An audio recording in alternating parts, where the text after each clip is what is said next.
The whole point of the dynamic of the question is very wonderful and very delicious.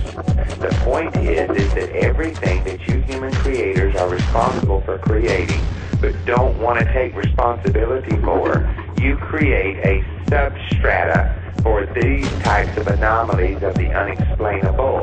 It's where your Christian faith has a spirituality. Okay? And the spirit, they pray, they ask for things, and it shows up in their wonderfulness, and then their prayers were answered. Well, they were, and God granted them their answer to their prayer. Well, if something horrible happened, well, then it was the will of God. Okay? Well, you can't question God's will. Okay? Well, then you have this whole other layer, mostly found through the Christian faith, of all these substrata of jinns and Wiccans and witchcraft and all these other spirit things that are just playing havoc supposedly on nature, okay, all the way to your horsemen of the apocalypse and then the angelic forces. Well, all those are layered through the Creator, okay? Now, the point of it, you're asking now, is there a blue jinn or not? And the answer is yes, there is a blue jinn, and these jinns come from this reference, typically in your Middle Babylon, the Babylonian Empire, and some of the Ottomans that also introduced this vernacular as descriptive adjectives of these anomalies that can't be explained any other way. To the point, that's the category that you human creators decide what type of disease something is, so you give it a name. Same thing here. In your spirit world, you can control, you have the individual power and control the weather, the wind, the waves, how people see you, how your influence is with other human creators, what they go after you for, what you get away with. The whole dynamic is up to you. And if you want to lay that in the place of, well, I found this little lamp, and every time I rubbed this lamp, this genie came out of the bottle and said, your wish is my command. He didn't say 3 wishes. He said, how many wishes? What your wish is my command. There was no limitation of the wishes.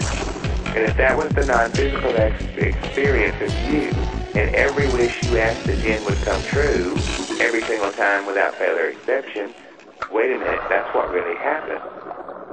But you don't have to have a jinn and a lamp to make that real in your life force. But if you have to have that as a story to wrap you into the place that you are indeed culpably responsible for every dynamic of your life, then certainly make it be. Blame it on the rain, blame it on whatever you want to blame it on. That's just wonderful. But it's up to you, the individual human creator. And that gets repeated and repeated and repeated in what you call your fairy tales.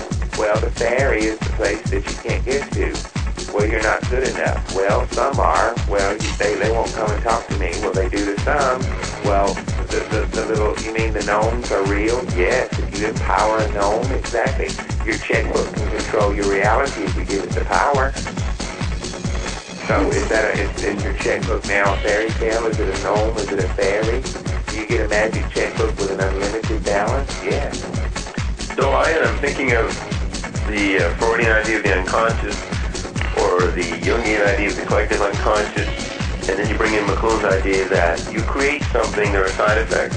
If we are a great creator, that's a given. To the degree we don't activate that with full clarity and relaxing allowing, we will create other versions of that creativity. It leaks out, and that's what the jinn are.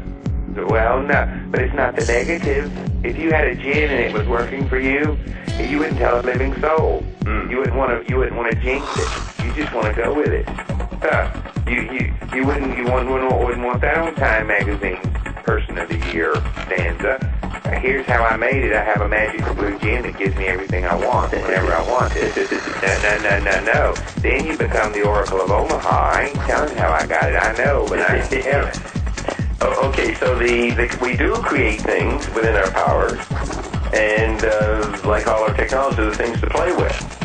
So you do continually, and then you recreate them, and then you recreate them. So much so that your landfills are becoming clogged with them.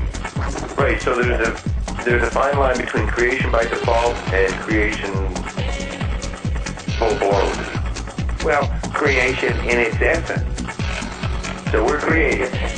So you're saying the blue gin will come out as an image of what we cannot accept in ourselves, but we do think we can have something help us, so we externalize it rather than having ourselves be responsible. It also works great for the Brothers Grimm. Fairy tale writers. Yeah.